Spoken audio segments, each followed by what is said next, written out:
Olá pessoal, é com muita felicidade que eu venho aqui gravar esse vídeo hoje. Como eu falei lá no nosso vídeo de chamada, uma história que eu me orgulho bastante e eu quero compartilhar com você, porque eu quero que você preste bastante atenção. Esse vídeo na verdade é para você que está aí no processo de transição de carreira, que não está mais feliz com o que você está fazendo, seu coração já não bate tão feliz assim quando você vai trabalhar, já não acorda tão disposto durante o seu dia. Então eu quero que você preste muita atenção e desejo muito que essa minha história contribua para que você tome uma decisão, e uma decisão que venha trazer felicidade de novo para a sua vida. Então, na verdade, o marco da minha vida começa aos meus 7 anos de idade, quando meu pai era empresário, era bem sucedido, a gente tinha uma vida financeira muito tranquila e o meu pai infelizmente veio à falência e nós fomos obrigados a sair da casa onde a gente morava, a mudar todo o nosso padrão de vida, a viver de uma forma que a gente contava os recursos, e isso foi uma grande adaptação. Para mim, para o meu irmão na época, que tinha apenas 2 anos de idade, a minha mãe precisou sair para trabalhar, para ajudar aí na manutenção da família. Nessa altura meu irmão só tinha 2 anos e eu fui responsável inclusive por cuidar dele.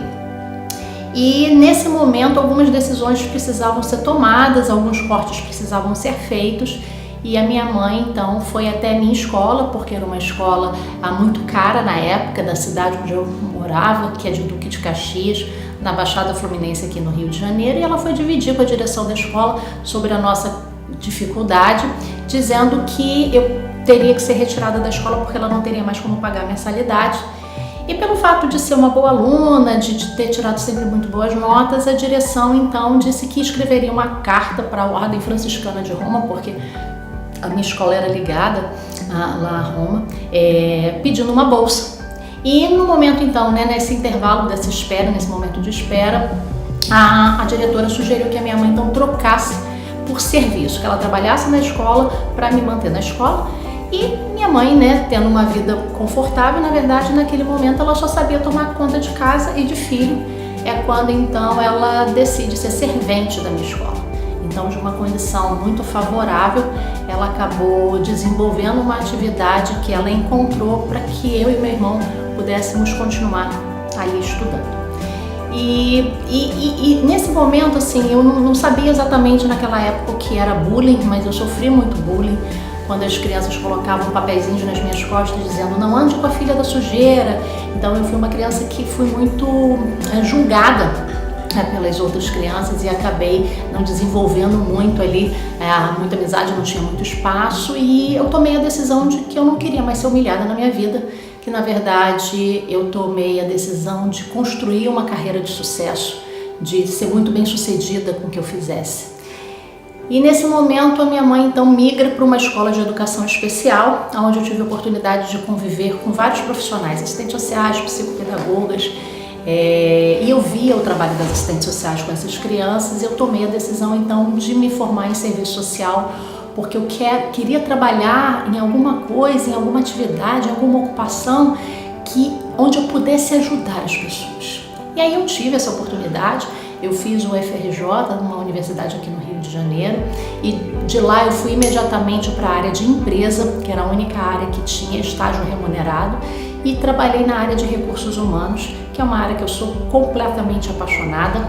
Então tive a oportunidade de trabalhar em Furnas, tive a oportunidade de trabalhar na Varig, trabalhei como consultora durante muitos anos, prestando serviço para a Embrapa, para a Eletronuclear, para a Petrobras, e estava feliz com o que eu estava fazendo, até que uma empresa de call center me encontrou no mercado e me fez a proposta de trabalhar com eles na área de gestão da empresa, na área estratégica da empresa.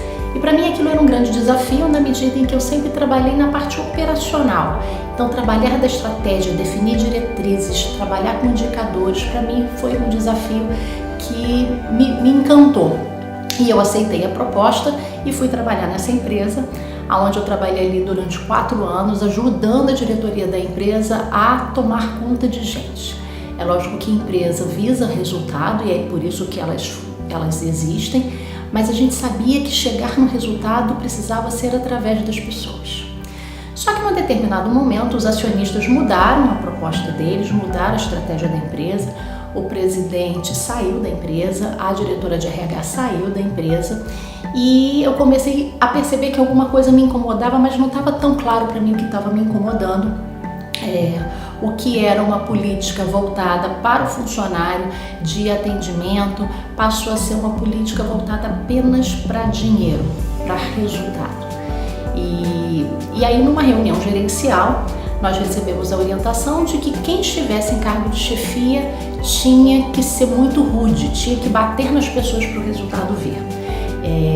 As pessoas não poderiam mais se ausentar porque filho estava doente ou porque gostaria de participar de reunião de escola de filho. E aquilo começou a me assustar muito e eu compartilhei com o meu gerente de que aquilo para mim era muito difícil, porque eu não concordava com aquela forma.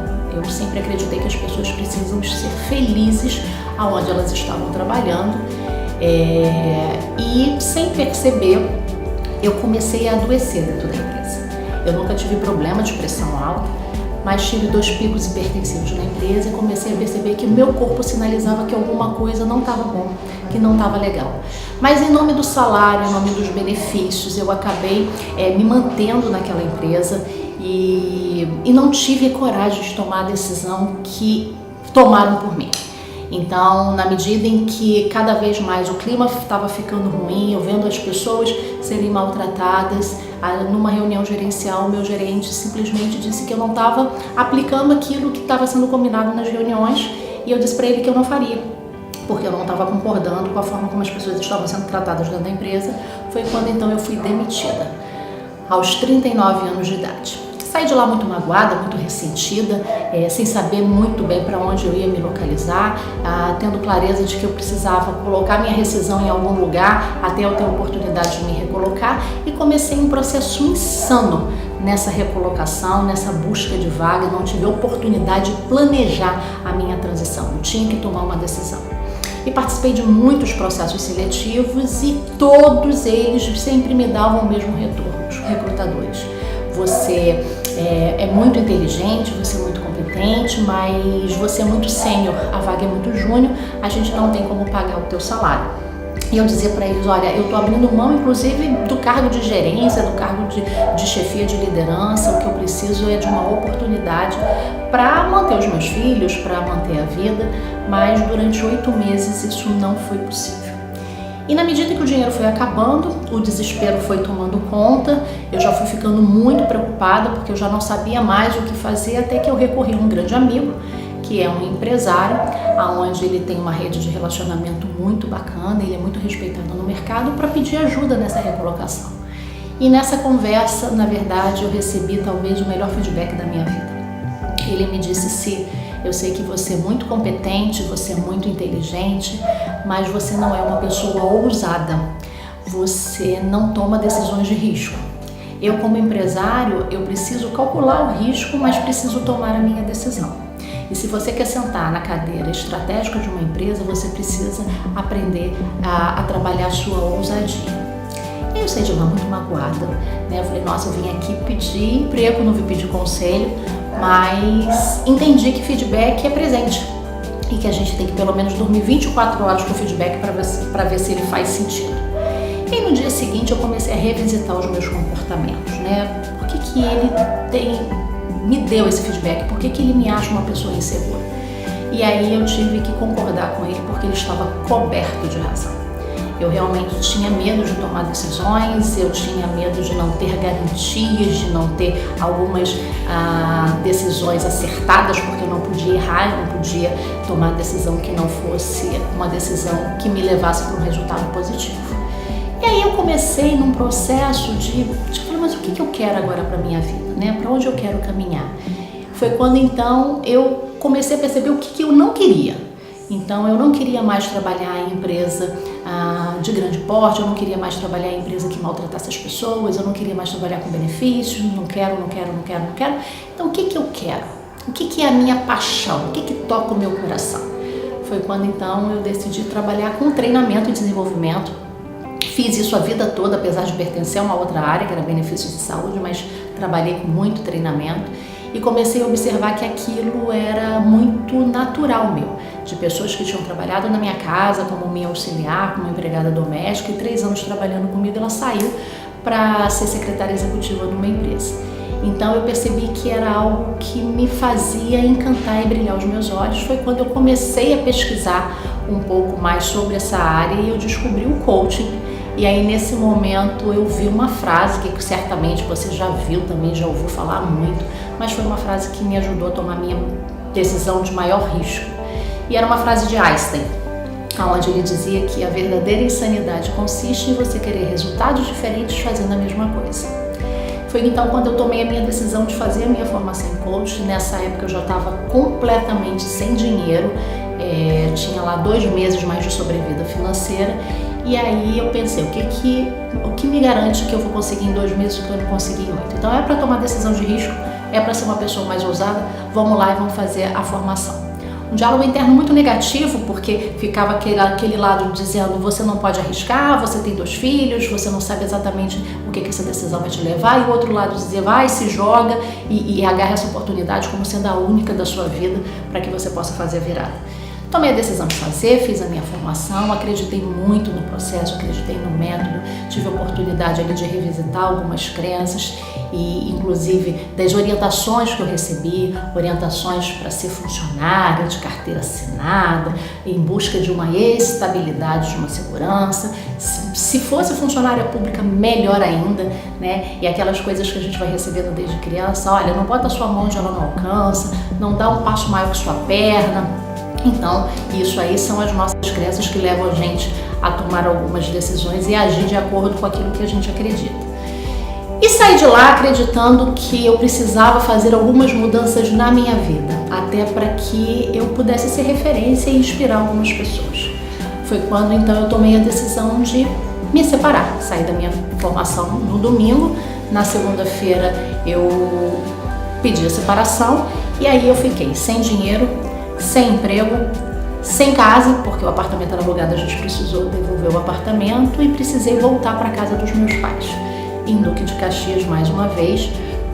Nesse momento não tinha nem cama para a gente dormir na época, eu e meus filhos a gente dormia num colchonete e eu dividi isso com a minha mãe, dizendo para minha mãe que o processo de coach era muito bacana, mas que ele exigia muito investimento, que para eu fazer a trilha de carreira eu tinha que fazer outras formações e eu já não tinha mais dinheiro para absolutamente nada.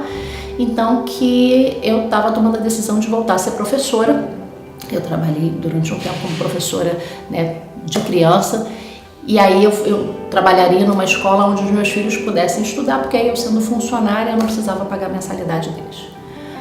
E aí nesse momento a minha mãe foi minha coach, porque eu digo que coach ele não é carreira, coach não é profissão, na verdade coach é uma competência e é aquela pessoa que acredita mais em você do que você mesmo. E nesse momento a minha mãe então me disse, minha filha, eu acredito em você, eu acredito no seu potencial e eu acredito no seu projeto. Eu não sei quando ele vai acontecer, mas ele vai acontecer. Vai lá e vive o seu sonho, que aqui a gente vai te dar o apoio para você desenvolver o seu projeto.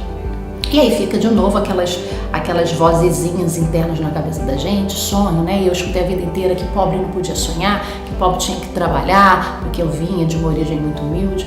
Mas resolvi acreditar mais uma vez e comecei a trabalhar muito e a me projetar e na busca de clientes, mas o que eu estava fazendo não estava gerando resultado, apesar de ter uma formação em coach. Foi quando então eu descobri um projeto online, onde estavam ali ajudando os coaches com algumas estratégias comerciais, de como fazer o cliente te enxergar, como fazer o cliente chegar até você. E nesse projeto você tinha direito lá a 2 sessões individuais e foi numa sessão, às 2 horas da manhã, no Skype, que eu percebi que o meu maior obstáculo não estava fora. O maior obstáculo estava aqui dentro, que eram as minhas crenças. E a crença que eu tinha era que quem trabalhava por conta própria quebra. E eu percebi que aquela crença ela foi desenvolvida baseada na experiência do meu pai, da vivência que a gente teve, né? do evento muito dolorido que foi pra gente aquilo. E na medida em que eu consegui derrubar essa crença e começar a desenvolver uma crença fortalecedora na área do empreendedorismo, na área do empresariado, Eu saí de 2 clientes individuais, fui para 10, comecei a ser procurada por algumas multinacionais para trabalhar os executivos, para trabalhar as equipes, para trabalhar com liderança, que era isso que eu tinha feito a vida inteira, e trabalhei com algumas empresas de marketing multinível. Tive a oportunidade de ir para Angola e treinar 62 líderes. Então, em 7 meses, na verdade, eu saio de uma condição de desempregada completamente desfavorável para uma condição de uma carreira internacional, uma carreira onde eu voltei para o Brasil muito consagrada, tive a oportunidade de publicar livro. E aí, por que eu estou te contando a minha história? Estou te contando a minha história porque muitas vezes a gente deixa de tomar decisões importantes porque a gente tem medo. E quando eu voltei para o Brasil, na verdade, uma das ações que eu tive foi ligar para o gerente que me demitiu e agradecê-lo. Porque se ele não tivesse me demitido, certamente eu não teria tido a oportunidade de viver essa experiência. Então, eu espero que a minha história tenha contribuído para que você aí faça as suas reflexões, suas avaliações e tome a sua decisão baseada no seu coração. Um beijo enorme para vocês e até o próximo vídeo.